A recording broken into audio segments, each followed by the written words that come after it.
Okay, so nobody's getting the truth from the mainstream media, folks. It's well past time to open your eyes, your ears, and your mind. Do your own research, because something isn't right here. And if you can't see that, you are not paying attention, folks. It's the opportunity to forge for ourselves and for future generations a new world order. Not the law of the jungle governs the conduct of nations.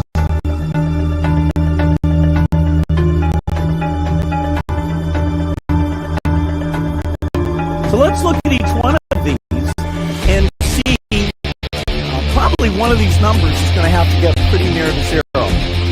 Now that's back from high school algebra, but let's take a look. First, we've got population. The world today has 6.8 billion people. That's headed up to about 9 billion.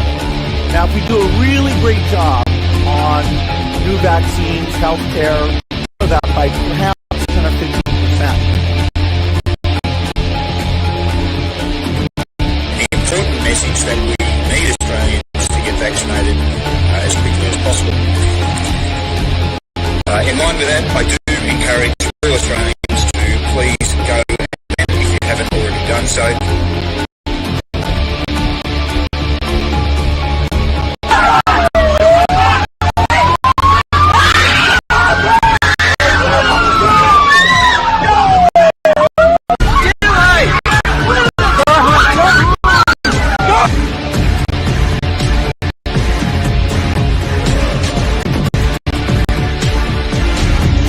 When we are successful,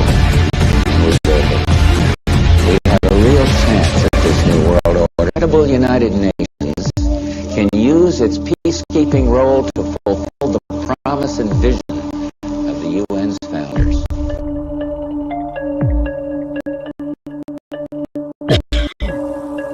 Okay, we need to stand up against this tyranny, folks. Stop giving away your freedoms and liberties, because the more you give up, the more these people will take until you have absolutely nothing left. That's their agenda.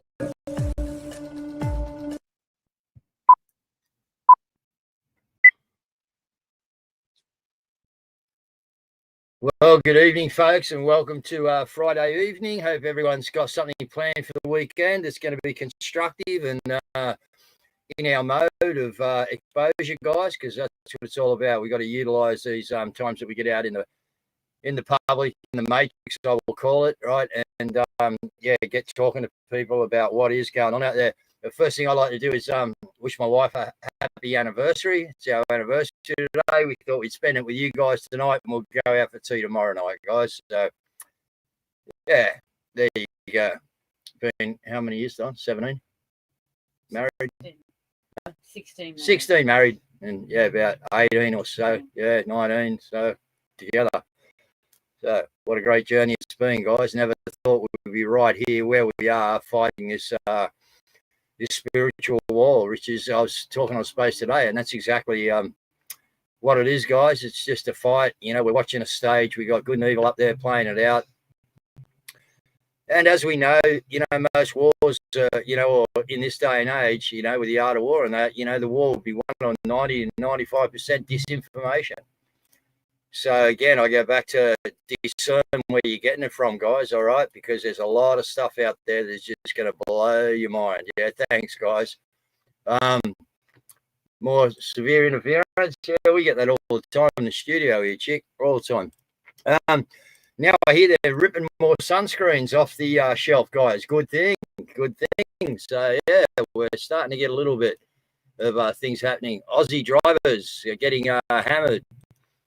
A road act that cops a $227 fine, guys, that, most people don't know about. But Australians have a long list of driving habits that grind their gears. Many are tossed aside as more inconveniences. One common pet peeve among drivers can also result in hundreds of dollars in fines. Well, I take Pepsi in the car, guys, and he just sits up on the console. You get there, right, and it sits up right beside my shoulder here. And I haven't been picked up yet, but now I've said that, I better be careful, eh? But anyway, they're on to everything, guys. They just want to control your life, don't they? So anyway, let's get in the studio. I know if Caz has finished share. It looks like she's able to share tonight. It's something different. Yeah, you are. Okay, all right. So we've got Hegsworth, guys, Yeah, calling all his generals and that. I can share. Hey? I can share. Guys, sorry. You can share. Yeah. Don't ask me what is going on. I could share out tonight. Yeah. Anyway. Yeah. No, I know that's very interesting with Pete Hegseth being able to call the generals back. Very interesting indeed. That's something that you would normally do. It's all stars too. And it's the same base for the military. The coordination of the military is not the Pentagon. Yep. I didn't know that until I watched something. So anyway, but look, we got heaps of news around about. Well. Yeah. All right. Well, we'll cover that. Yeah, they're trying to push us into World War III, Caz. I know. That's for sure. I know.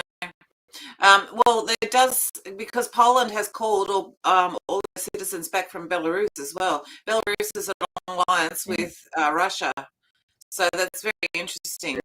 And they've actually said any means necessary, any way you can get back by any means necessary, which is very interesting. All right, let's have a look at this. Digital ID, great. Fines using their new phones as part of a major upgrade to the tune of $80 million.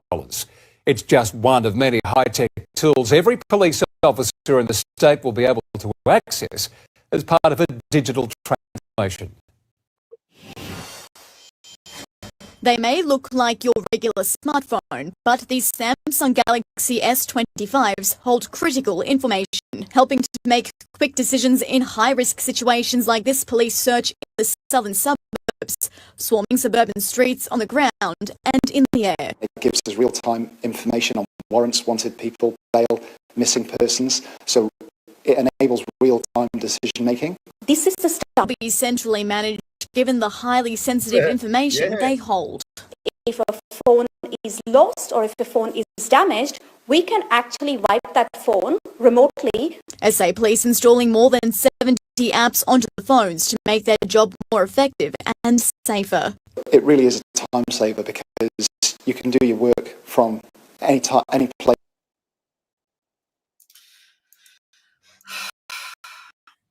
I don't know what to say. Yeah, we're getting hammered by all our platforms. We just had something removed, actually. Yeah, well, that's probably why they let me share. They let me share tonight because I'm going to do something else. Rumble just went. Okay. Look, here's Rocco. Rocco was out about, and he always does. Gang, I'm on the bus heading into Tamworth. It's at 100 clicks north of Tamworth, and you can hear the Indian music in the background. And all you see in the sky, guys, is just endless. Look at that, endless chemtrails. Wherever you look, I can't find a patch of sky where it's clear. It's fucking disgusting. Yep. They hammered us today, guys. What and all that? This is all cattle farms around here. It's like endless toxins. When the fuck is this going to stop? Rocco Vardy sending tremendous love. Yeah, they hammered us down here. It was a wild day of chemtrails on the coast. It was a real wild day. Yeah, I had reports from everywhere, all over the place, New South Wales, inland, everywhere. They were just basically going hell for leather today. Look, Scotty's come out and he's talked about the safe space. We've seen over the last 3-4 years how we've managed to change the space, the narrative space, and he just wants to cover that, which I think is a good idea. October 19th, people say it to me, nothing's going to change. Why bother marching? Because marching is the way we show the politicians that are leading this country that there is a safe space culturally and a safe space politically for them to step into. If you think about it, since August the 31st, we've seen some significant political figures in this country step into the mass immigration debate and the debate about the future of Australia. You may not be a massive fan of Andrew Hastie, but you've got to admit that he found the balls to step into that debate already, found the space to step into a conversation about Indian immigration into Australia. What people need to understand is that a cultural movement creates the space for the political movement to step into. Australia does not have a political solution to this problem yet. We know that. There is no political solution. Politics has let you down continually for the last 30 years. And Australians, our she'll be right, trusting attitude has got us to a place now where we are facing the wall. There is nowhere else left to go. We have gone as far as we possibly can down this road of deception. You're $1.5 trillion in debt, Australia. You have for owning property in Australia, which is creating fringe ideologies that are spilling out into the streets now because economic opportunity doesn't exist. I got into this debate because I've owned a business for 16 years and I've continually watched the erosion of economic opportunity in this country. Data that I just saw last night says that 125,000 millionaires are leaving Australia over the course of the next 12 months. It's $125 billion that's leaving the country. Australia is losing its way, it's losing its culture, it's losing its face, it's losing its values. All of it is being undermined by a mass immigration program that's propping up a fake GDP and a fake Ponzi scheme structure that's making people think that economically things are fine in Australia because house prices keep going up. But as Matt Berry says, it's the mother of all housing bubbles. The cultural movement creates the space for the political movement. That's a fact. Politics will come once culture has risen to the top. You must create the space for these politicians to step into. Australia, your political solution does not exist yet. But the fact that debates are happening, the fact that politicians are finding the courage to step into the conversation means that we are creating the safe space for that to happen. In every capital city around Australia, and if you're in Brisbane, I would love you to march with me. Come and stand strong with real Australians defending our culture and our country. We won't be undermined anymore. We are taking the ground, we are holding the ground, and we will win this battle. With you. Come and join us. Well, he's right. You've seen over the last 4 years how we've pushed the narrative space, and it's like we were howled at. Like only a few years ago, we were howled at whenever we talked about, vaccines or the poisons or the, like people there's no howling going on anymore. We made it safe space. We made a safe space for them. We've constantly broken the ice every time. It's been we the people every time. And he's right. So we've changed the narrative on so many. Look, we have. Problem is the hierarchy doesn't care. And you can see that from the last couple of days, the way Albo's acting over there. Now his ego's running away from him, guys. He's got a word in front of the, even though he had an empty room. But yeah, he got his word out, and we can't believe anything is coming out of there. Look at the photo that was put up on our actual Prime Minister's own page, all right, of him and Trump. Like, they think we're that stupid. We got that. The first time I saw it, I went, huh? Hello? We got that. Mate. Yeah, someone actually looked into it, and it's fake. Imagine putting out a fake selfie. Look at this. On 9 News. What's the first problem you see? Trump is 6'3", Albanese is 5'10". They're not the same height. There is no shadow lines on there. Trump is wearing a blue tie here, where he's been wearing a red tie all day. Look at Trump's head. It doesn't match his body. See, Albanese is still wearing the same tie. There's the tie Albanese is wearing, and there's the tie Trump's wearing. Look at the body shape of Trump here. He's a much broader and bigger man than the one in the photo. And look at his head and his face. It's not quite the same as the one we saw. Who's who in the zoo, guys? Who's who in the zoo? Yeah. Mate, they're just playing games with us, and, yeah. Oh, geez, I wish we could do the national news, Caz, out to the full moon. I don't think they're ready for it. Look, we've got a lot of in this space of the narrative. So I don't know who he is, but shout out if he watches this or whatever. So yeah. At the moment, do you not know who to listen to, what to believe, what to think? What's right, what's wrong? whole heap of people running around yelling at each other. Well, I have no confidence in the whole political system. The resultant of the whole political system is sitting on our table right now. Simple as that. Don't need to go any further. When something's not working functionally, you need to make a change, not continue to do the same. So I'll be organising a family day at Parliament House where we turn up to show a vote of no confidence. We don't have a formal way to show a vote of no confidence.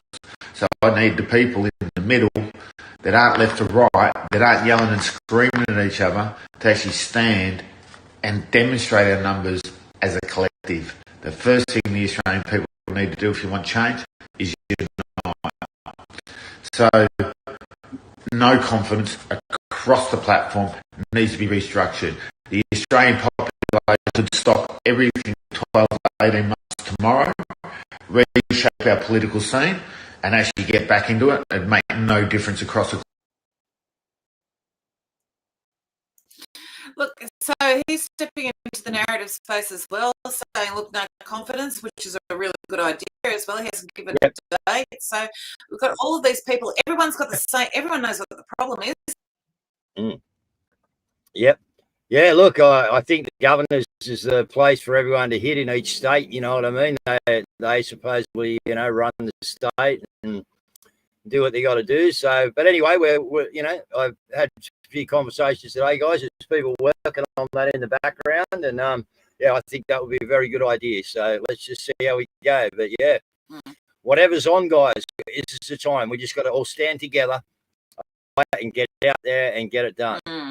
Well, it's you know, there's a lot of people doing a lot of good stuff, like John Adams from Adams Economics. So this morning the NACC wrote to him saying he can either confirm or deny the existence of any legal notices served on the Prime Minister Albo by the NACC. So like, they've got this secrecy now. He's been at this, hammering at this for months, probably years actually. I think. Years. Now, what's happened with that?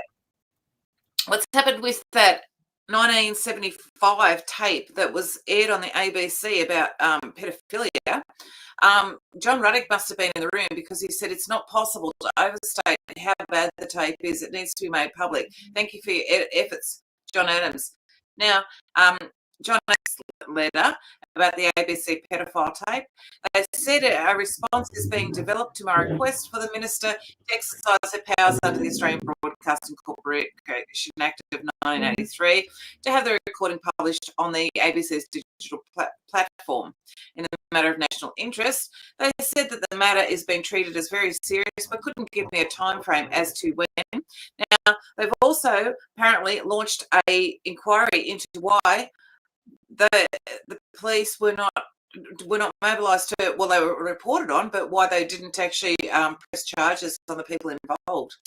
Because some Freemasons up the line were sorting everything out in the back room, Caz. We know exactly what went on, don't we? It's possible. It's very possible. Possible, all right. There's a lot of stuff going on about the immigration at the moment, and I just thought I'd bring in some different perspectives. Now, Drew Pavlov, I believe he is an immigrant, actually. I think I can't remember what he is, but I think he's, I think he is from immigrant stock. But this is one of the most Aussie stories you'll hear all year. Aussie mum, classic Aussie mum, Inim Hamid, wanted her daughter to marry her first cousin, and when her daughter refused, she placed a metal padlock around her neck, threatened to kill her, and bashed her with a garden hose. This is just something all Aussies go through as a classic rite of passage. This is just classic Aussie mum behaviour. We have it really tough in this country when Aussie mums want their daughters to marry their first cousins. Aussie culture, mate, it's... Bit of satire.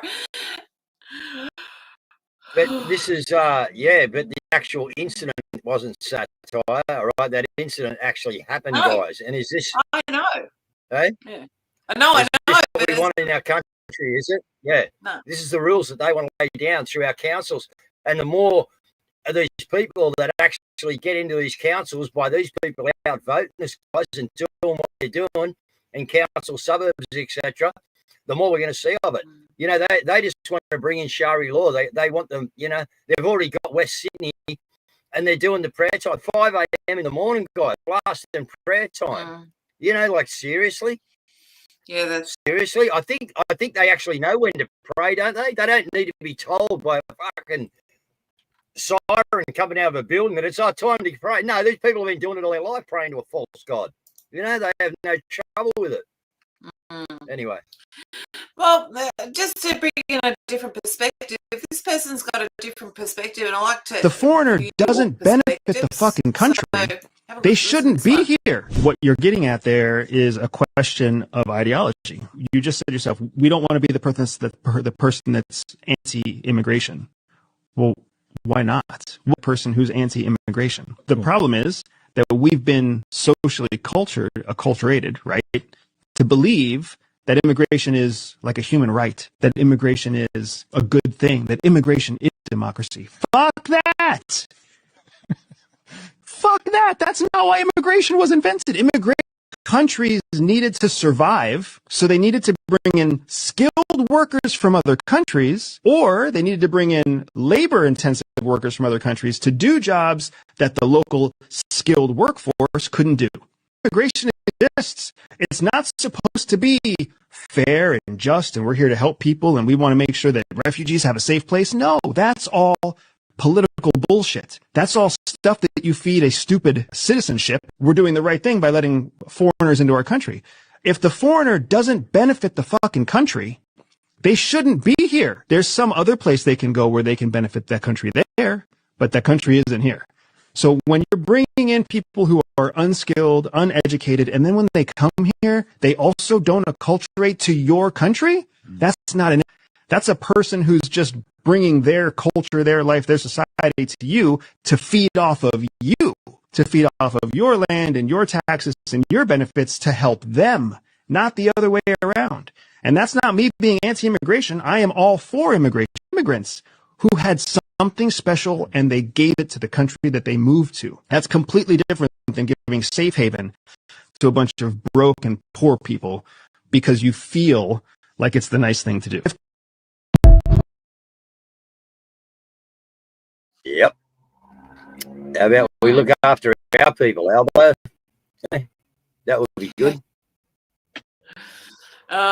Look, this woman, she's just, I don't know who she is, but she's so awesome. She's so succinct. Listen to her talking about the white Australians and the Aboriginals and how we're one, and we've been one for a long time, and how the division. It's just crazy. It's so good. But it's ours. Not perfect, but powerful. True unity means facing all sides of our past, not just the one that fit the script. Yes, there were tragic and painful moments in our early contact with Aboriginal people.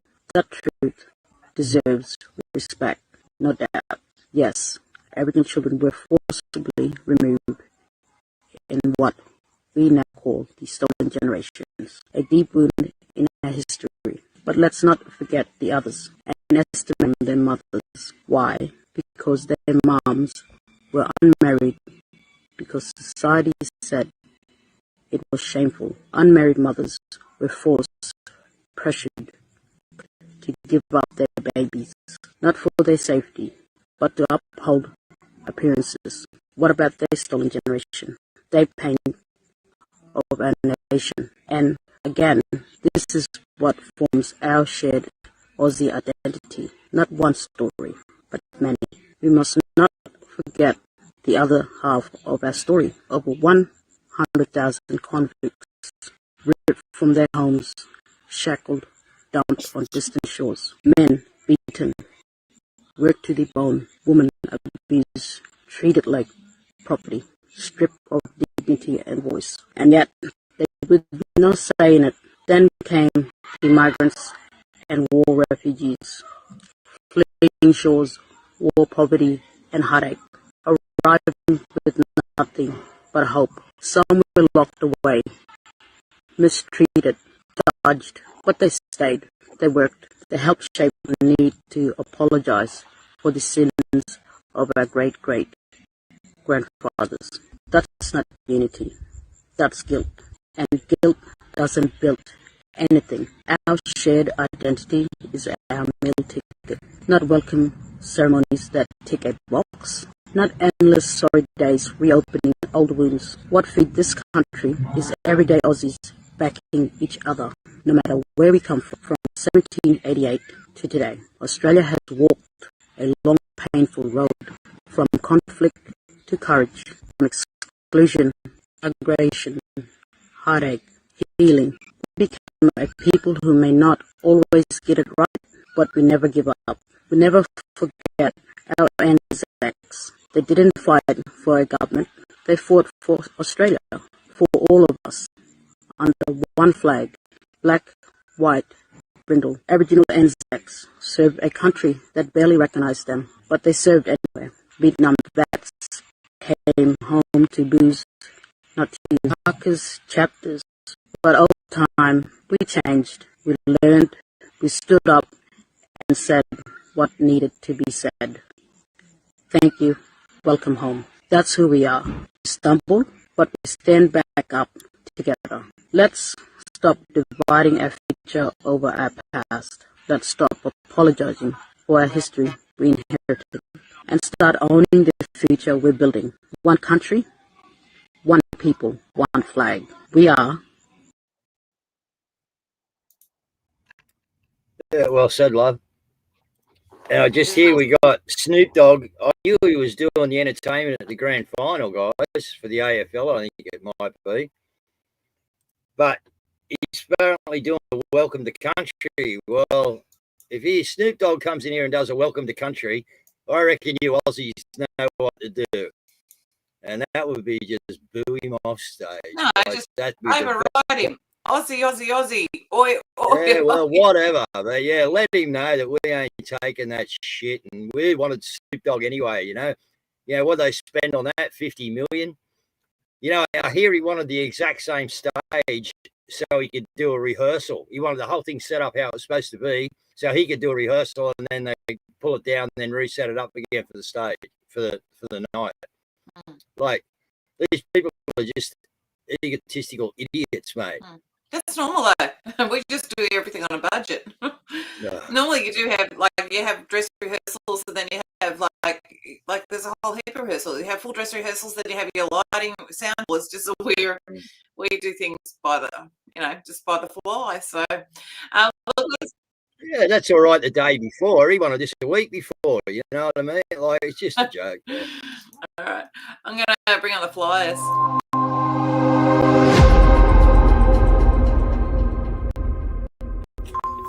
And the Mondays at Maggie's crew is calling for tools down. It's time to stand together. A corrupt and tyrannical government is crushing industries, stripping freedoms and silencing voices.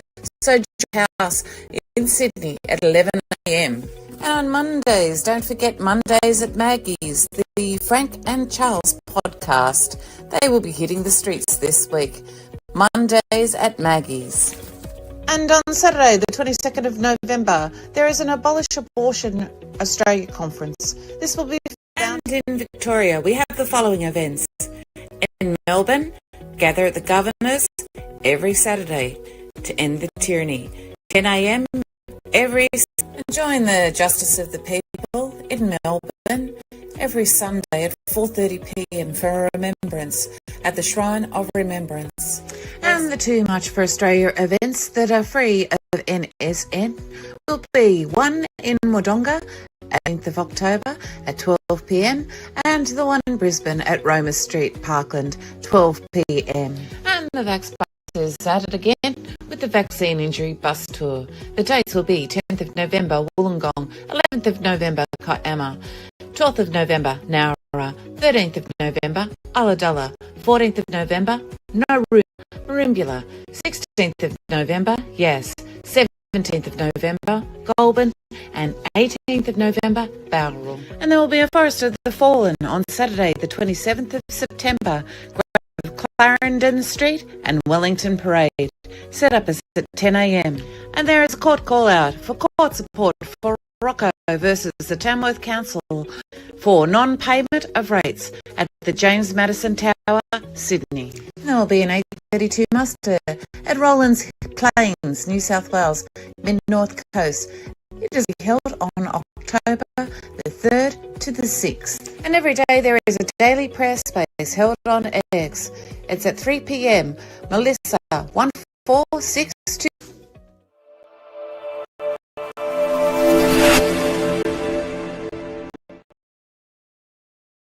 You sort of have to, Charles, because yeah, you wouldn't go for a Mexican, mate. Anyway, all right.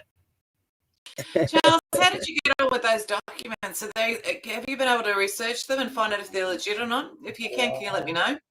Look, just on that as well, I just thought I'd bring in this. I found this funny. So there was a petition to deport Tom Sewell back to New Zealand. It got quite a large following. And then New Zealand has actually put up their own and said, keep Thomas Sewell in Australia. You cooked him, you eat him. Very funny. People are funny. Yeah, no, they. Now, speaking of petitions, there's a massive petition in the UK, and there have been 395,000 signatures with regards to the digital ID, and people are quite rightly outraged by it as well. So, Nigel Farage had this to say. We have digital ID. That's the way we'll stop illegal immigration. Well, think about it. Germany has ID cards, strict ID and checks. It's made no difference at all in Germany, and nor will it here. All that digital ID will be is a means of controlling the population, of telling us what we can and can't do, of fighting the innocent. And didn't we see it all when we had the pandemic, when you had to have vaccine ID to travel, to do various things? Did that stop the COVID pandemic spreading? Did it help? All it did was put cost and inconvenience on everybody else. I also worry about massive data banks being held by the government, being hacked by foreign governments, by private companies, by criminals.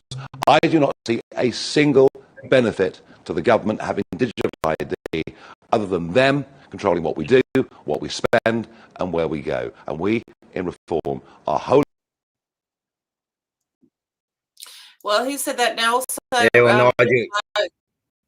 Yeah, he's actually come out very heavily against it as well, saying no to digital ID. So it's very interesting because there's a bit of a battle on.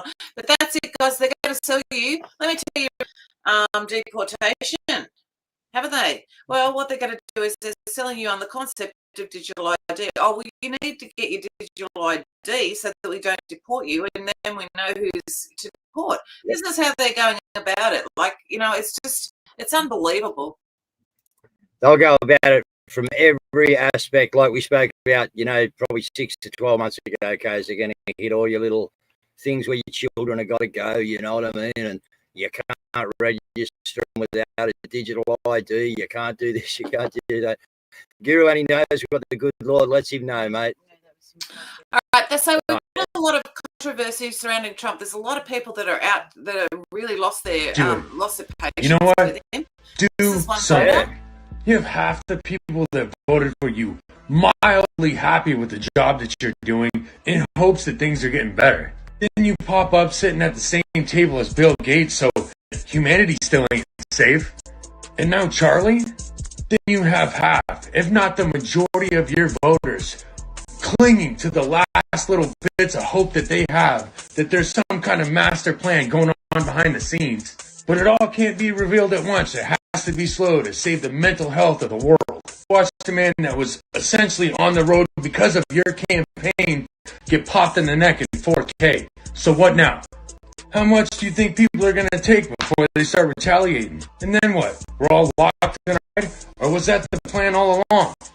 Yeah, I'm really getting sick of this, and I know I'm not alone in that. So if you got some kind of trick up your sleeve, now would be a good time, because it's just another cast member in the show. Stay safe. Yeah, I've been a few American spaces today, guys, and the feeling of discontent is spreading over there throughout the MAGA movement. They want shit happening now. Well, that's it. Now, as an alternative, I thought I'd bring in Mike King. This is a 20-minute breakdown of it, and it's really worthwhile if you can if you can actually go to the website and look at the whole interview, we'll just play a little bit of it. But he's one of my favourite historians too, by the way, but very about articulate. the Is end Mark of the King. New World Order. Before we go any further, be sure to like this video and share this video. Help me get this information viral. Great news to report. Lots of winning. So much winning. Here's a pair of headlines, recent New York Times. The UN is in free fall. Visit to the UN, where he went there, essentially told them right to their face, you suck. Globalism sucks. Here's the headline, New York Times again. Trump to UN. Green energy is a scam, and climate science is from stupid people. He's unchained now. You have to understand what the United Nations is. The United Nations is the centerpiece, the foundation of the one world government that they had planned, the globalists had planned, and would have come to complete fruition under the presidency of Hillary Clinton. Now, by their own words, it is in free fall. Here's a quote from a UN official. We can actually say that we are in an organization that is in sort of a free fall, said Richard Gowan, the UN director for the International Crisis Group. And then the Times article adds, the mood is far from celebratory as the budget crisis looms and questions abound about whether the UN is even relevant anymore. Even the United Nations global humanitarian aid work is now threatened by budget cuts, donor apathy, and staff reductions. So it's over. It's over for the UN. It's over for NATO. It's over for the CIA. It's over for the World Trade Organization, the World Health Organization, all of these foundational pillars of the one world tyranny, which they had carefully built up for 80 years. They're gone, and that's now. So look over and watch that, because it's really worthwhile.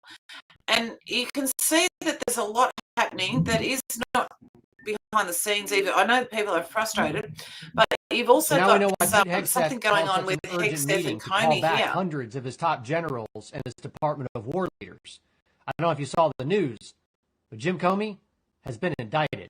So yesterday I told you in a video that the rumor mill had been swirling for a couple of be coming down, and sure enough, just about an hour ago, the Department of Justice just released information that a Northern Virginia grand jury has released a 2-count indictment against former FBI Director Jim Comey. These 2 counts, they're a placeholder, an opportunity to get something on the books, something that will stick as they continue their grand conspiracy, potentially racketeering charges in place. But in this indictment, Jim Comey is accused of making false statements and obstruction of Congress. Now, I know the radical left propaganda says everybody that this is just Donald Trump weaponizing the federal government. The problem for them is we have known for a very long time that Jim Comey, but also was engaged in a whole bunch of other stuff that you're likely to see future indictments come down for.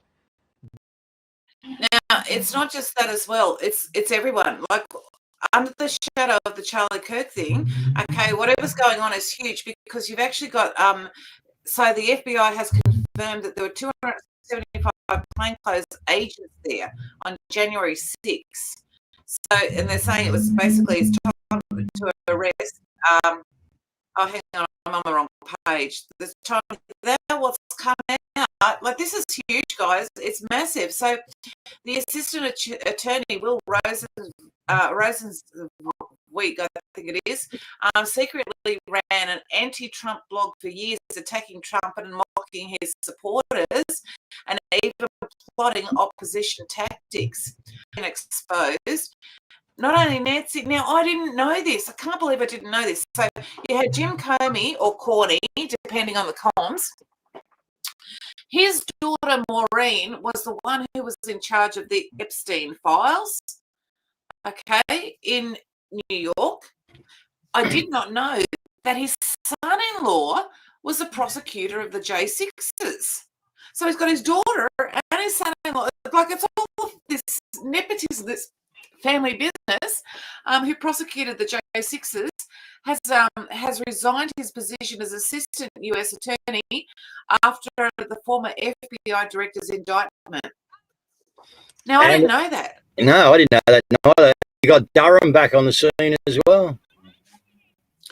Well, that's right, and you've also got the Next year we have a Crossfire presidential stuff memorandum come for out your as well. attention. This memorandum requires the immediate declassification of all FBI files related to the Crossfire hurricane investigation.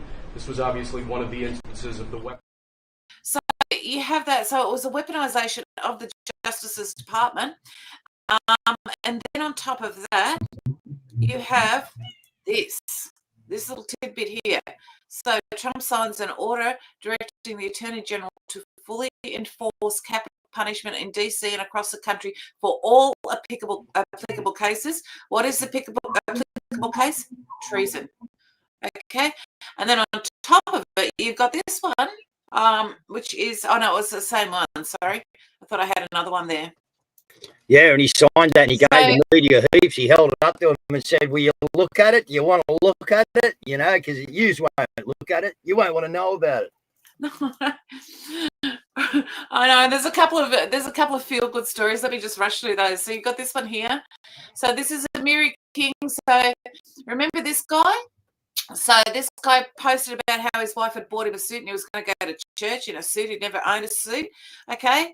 Well, anyway, Amiri King actually put out, sent him a $700 Citizen watch, and then put the call out and said basically, hey, he probably needs a good wallet, a good Bible, a nice belt, and another watch, incredible stuff. And then you bought. He'll probably end up with the whole wardrobe, guys. He probably will. It's the power of people. That people are good. And then the ostrich farm has now been endorsed also by the Charles Darwin Foundation. And so that's good because now with the antibody research that they're doing, that will actually have some sort of covering. And then the other thing, just the final thing I wanted to bring in was the resistance. Now, the average Jew in Israel is a normie, just like everybody else. But they're actually starting to really wake up to what the Zionists, they're actually, the Jews in Israel have been very heavily persecuted since actually, like, listen to these guys, because they're actually like, they're jack of it too. I've come to join all the people's conference in Palestine because we want the world to clearly see that it is not the conflict of religion. Because we are Jewish, we practice our religion, we are opposed to the occupation, it's against our religion. Zionism is fighting against God, and it's not acceptable in any shape or form to kill and steal and occupy. It's clearly antithetical to my religion. The ones who are true to religion have been staying from day one in opposition to stay, and God will, with his compassion, bring an end to it. We pray it happens speedily and peacefully.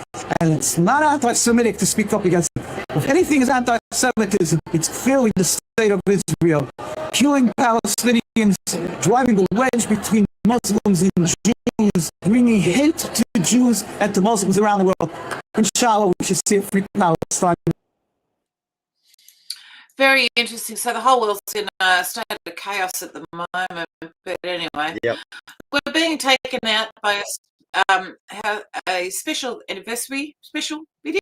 So, Dave, if you would like to wrap up and close this show, I will press. Yeah, guys, you know, again, this weekend, get out in your community, all right? Because your community is where you're going to win this, guys, all right? Or you're going to get back some credibility for the for our society out there, guys, all right? Because at the moment, we haven't got much, okay?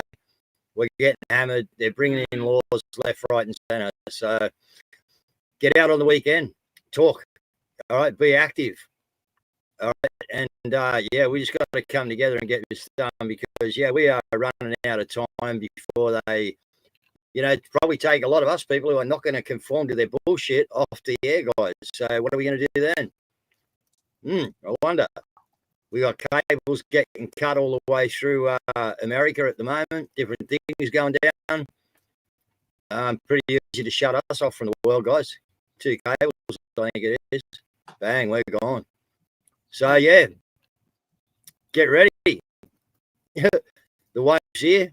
How are you going to ride it? Because you don't want to get left out the back, not getting on the wave, right, and getting sucked into a shore break, guys. That's not how it works. It's not a good experience. So do some discernment. Seek the good Lord. Good night, guys. Have a great weekend. Happy anniversary to me and Mel. And, yeah, there you go. Good night. How sweet it is to be loved by you. How sweet it is to be loved by you. I needed the shelter of someone's arms. There you were. I needed someone to understand my ups and downs. There you were. Love and devotion, deeply touching my emotion. I want to stop. Thank you, baby. I want to stop. And thank you, baby. Yes, I do. I feel loved by you. Feel so fine. How sweet it is to be loved by you. I close my eyes at night, and where would I be without you in my life? Everything I did was just a bore. Everywhere I went, it seems I've been there before. You were bright enough for me all of my days. With a love so sweet in so many ways, I wanna stop. Thank you, baby. Thank you, baby. Oh, yes. How sweet it is to be loved by you. It's just like sugar sometimes. Sweet it is to be loved by you. Whoa, yeah.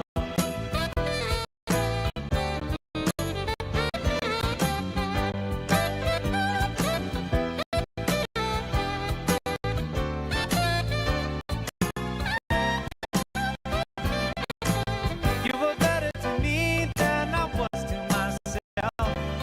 For me, there's nothing else. I wanna stop. Thank you, baby. I just wanna stop. And thank you, baby.